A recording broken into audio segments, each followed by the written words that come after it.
ഒരു വേനൽ പുഴയിൽ തെളിനീരിൽ എന്ന ഒരൊറ്റ ഗാനത്തിലൂടെ ഇന്നും മലയാളി പ്രേക്ഷകർക്കിടയിൽ സുപരിചിതനായ നടനാണ് അജ്മൽ അമീർ.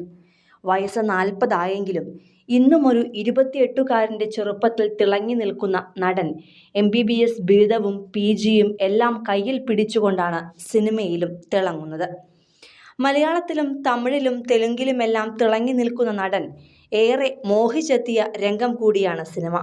എന്നാൽ മികച്ച വേഷങ്ങൾ ചെയ്തിട്ടും ശ്രദ്ധ നേടാനാകാതെ പോയ അജ്മൽ ഇപ്പോൾ സോഷ്യൽ മീഡിയ മുഴുവൻ പാറി നടക്കുകയാണ്. ഒരിക്കലും പിടിക്കപ്പെടില്ലെന്ന് കരുതി നടൻ വിളിച്ച ഒരു ഫോൺ കോളാണ് ഇപ്പോൾ അജ്മലിനെ മാനം പോയ അവസ്ഥയിൽ എത്തിച്ചിരിക്കുന്നത്. വിവാഹിതനും 2 കുട്ടികളുടെ പിതാവുമായ അജ്മലിന്റെ ഭാഗത്തു നിന്നും ഒരിക്കലും പ്രതീക്ഷിക്കാനാകാത്ത ഫോൺ കോളാണ് ഇപ്പോൾ വൈറലായി മാറുന്നത്. മലയാളത്തിലും മറ്റ് ഭാഷകളിലുമൊക്കെ തൻ്റെതായ ഇടം കണ്ടെത്തിയ അജ്മൽ ഇന്നലെ മുതൽ സോഷ്യൽ മീഡിയയിൽ നിറയുകയാണ്. 2 പേർ തമ്മിലുള്ള സ്വകാര്യ സംഭാഷണം പുറത്തെത്തിയതോടെ നടനെതിരെ വിമർശനവും ഉയരുന്നുണ്ട്. നടനെതിരെ ട്രോളുകളും എത്തിയതോടെ നടൻ എയറിലായിരിക്കുകയാണ്. എന്നാൽ നടൻ ഇതുവരെ ഇതിനെക്കുറിച്ച് പ്രതികരിച്ചിട്ടില്ല.